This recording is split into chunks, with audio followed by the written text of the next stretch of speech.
新董，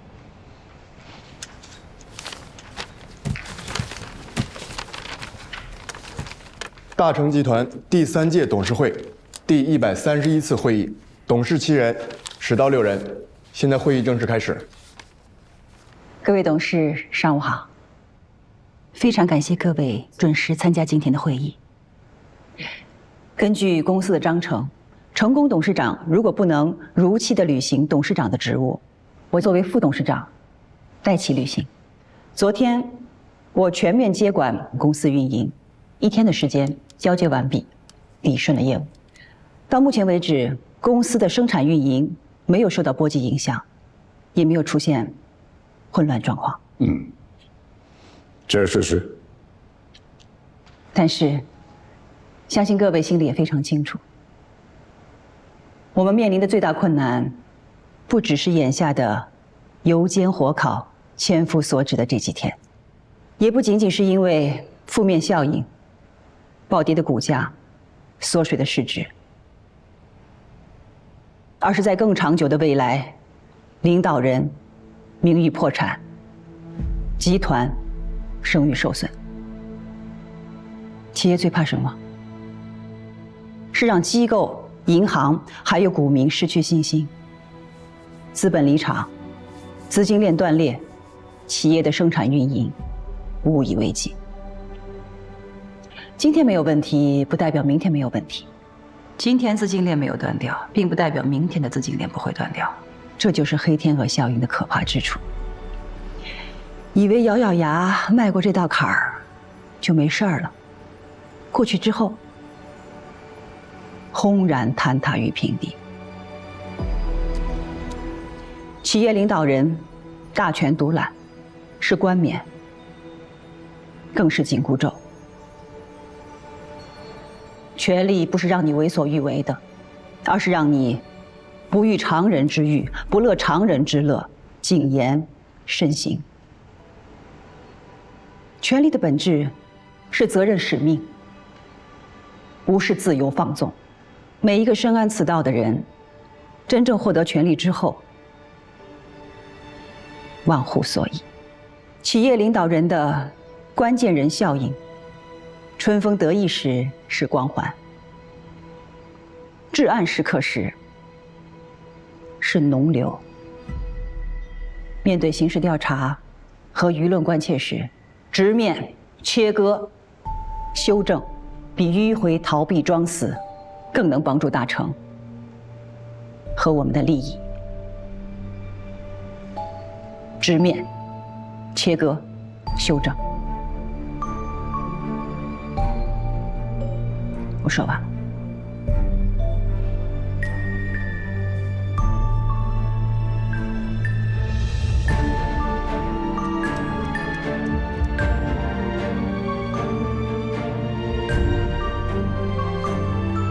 西路，因为顾忌你，更不忍心对程董落井下石，所以我们才不好开口提切割。哎呀，谁不知道这时候该做什么呢？该做的只是不做而已嘛。当断则断，该切就切，这就是我的态度。下面请各位董事就我的提案举手表决吧。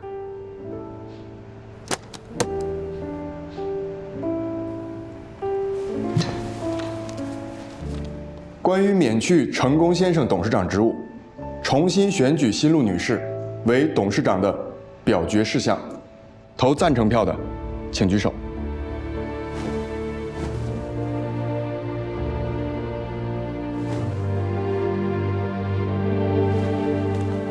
谢谢。经大成科技集团董事会议审议，通过更换集团董事长的议案。表决结果：董事7人，出席6人，缺席1人，投票6人，6票赞成，0票反对，由新路女士担任大成科技集团董事长。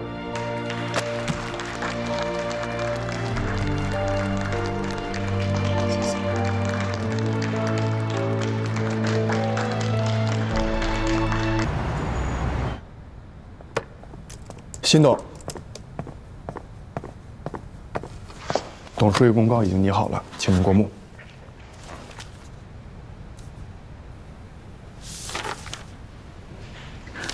谢谢你。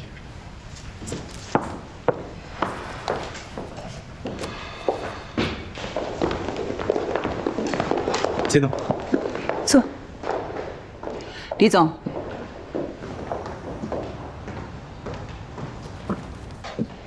请把这份董事会的决议发布全体员工。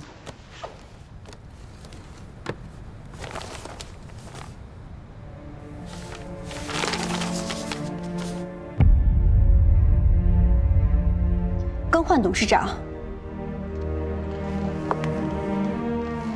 刚做的决议吗？是的，全票通过，不是代理，是更换。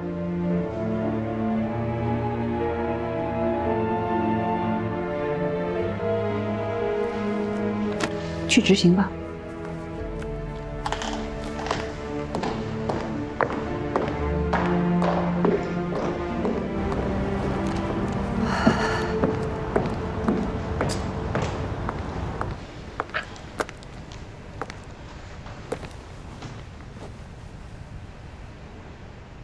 股价跌多少了？跌破30%。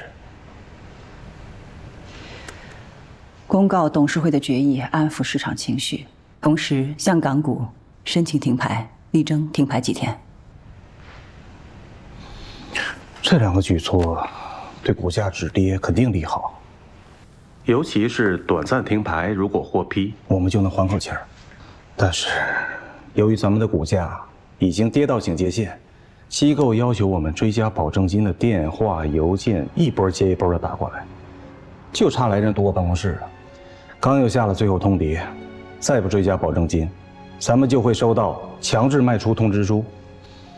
当时质押的时候，整个大盘处于高位，现在正赶上市场低迷，一旦被强平，首当其冲、受损最大的就是员工持股计划。我这儿更着急，合作时间最长、关系最好的银行直接通知我贷款缩减一半，不容商量。公司如果不能明确表态，一堆银行就会连锁反应，跟着抽贷断贷，到时候咱们公司的资金链可就悬了。等一下，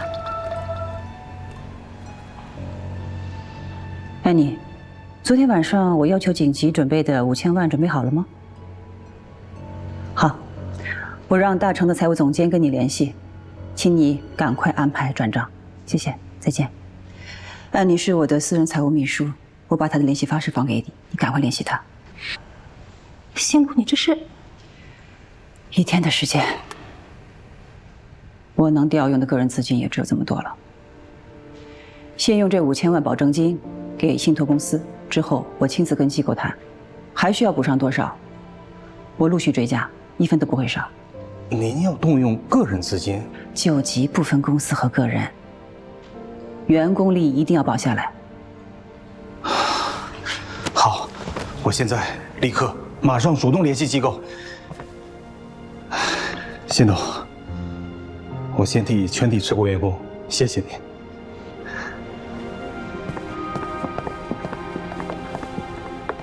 希洛，你还是那个当年咱们一起创业时候的你。我一直是当年的我呀。去吧。好嘞。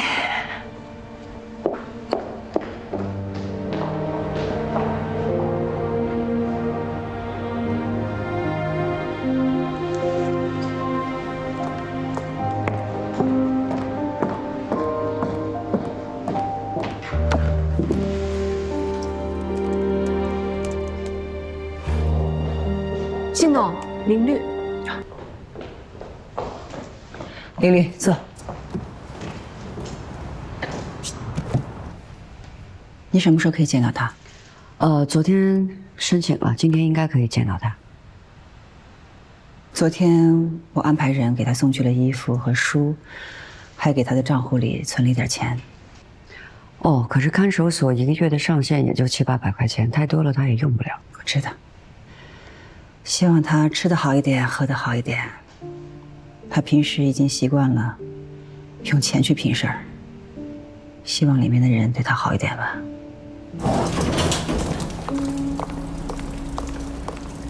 李总。林律还在里面吗？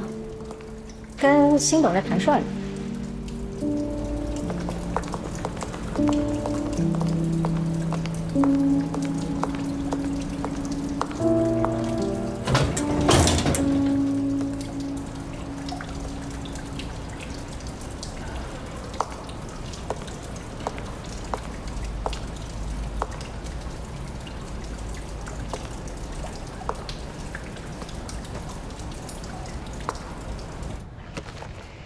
这个，等你见到他的时候，请交给他。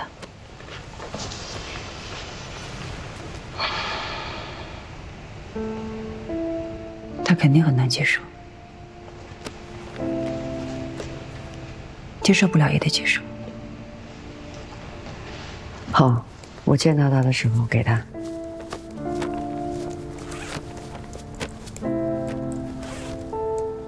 还有什么话要我带给他吗？暂时没有了。嗯，再见。再见。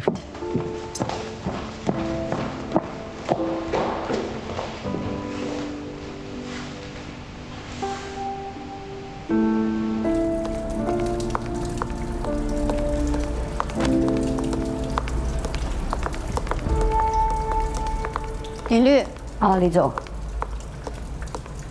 林律，怎么了？我想跟你说点事儿，我们到旁边说。好。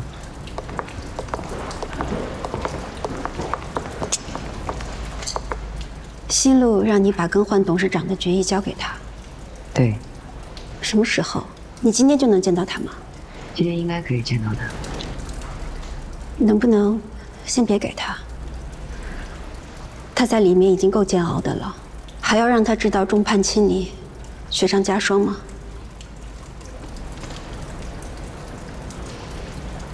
我酌情吧。谢谢。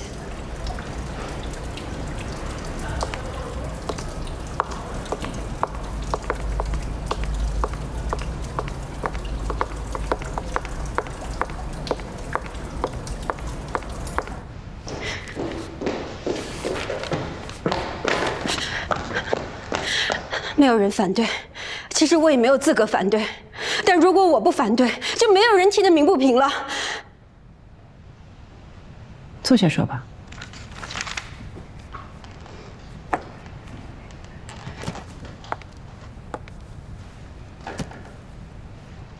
你想怎么样？我想怎么样有用吗？李毅，你的理智怎么想？这种时候，他应不应该被罢免？我有没有能力接替他？我接替他，是不是最好的选择？我当然有理智啊，但是对他，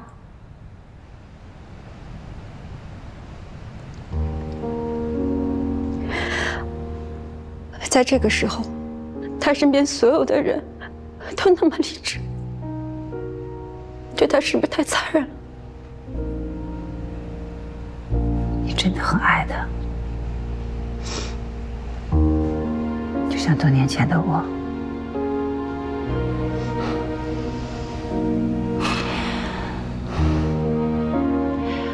我们俩已经协议离婚了，他已经告诉你了吧？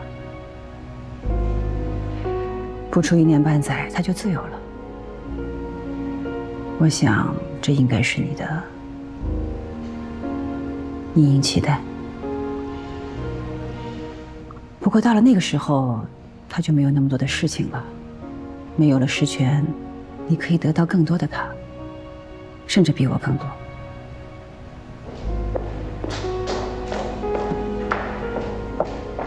辛董，而我只要达成。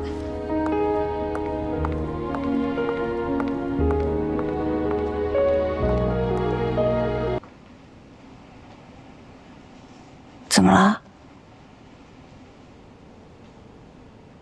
为什么撒谎？我撒什么谎？你根本不是全程失去意识，行为无法自主。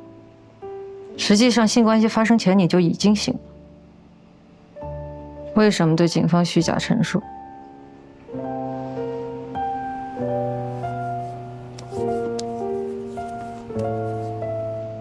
不否认也不辩解是吗？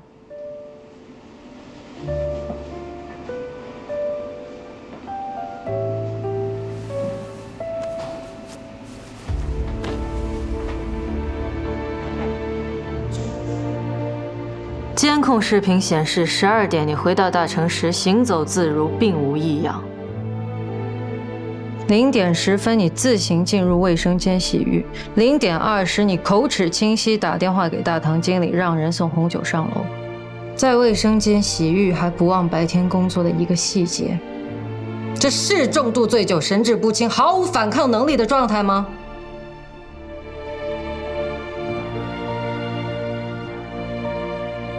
为什么骗我？你报警指控强奸的理由是什么？能给我一个合理解释吗？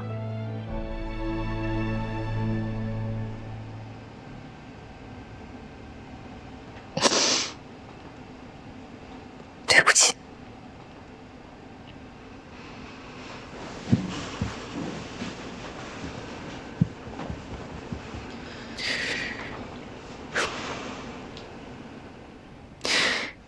你知道自己说法前后矛盾、行为出尔反尔的危害性吗？你的陈述背离事实，戏弄公安机关，破坏诉讼秩序，浪费司法资源，妨碍司法公正。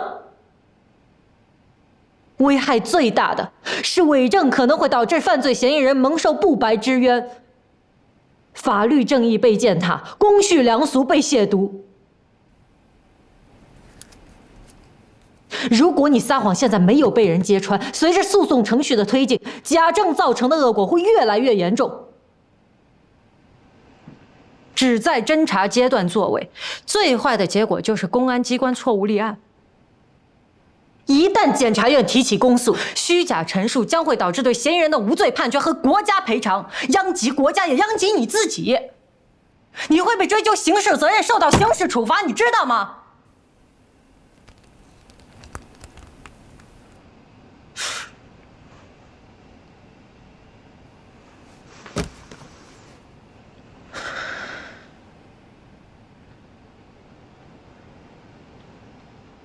你还有什么话要说？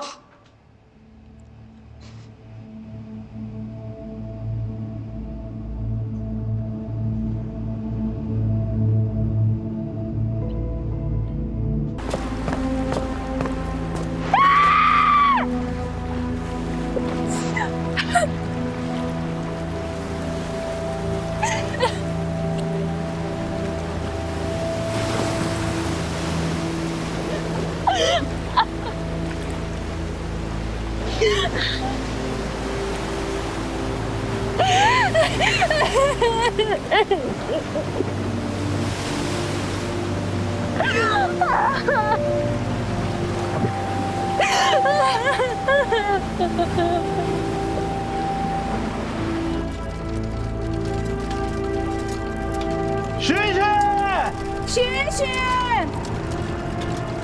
徐徐。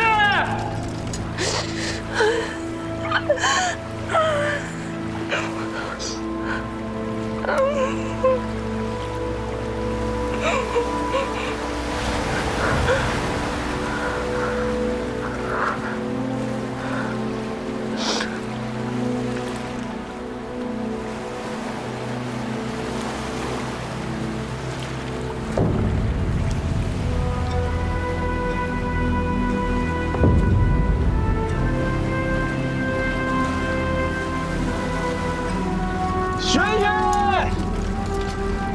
徐徐，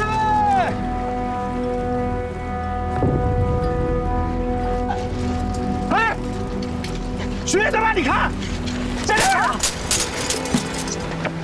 徐徐，徐徐，徐徐，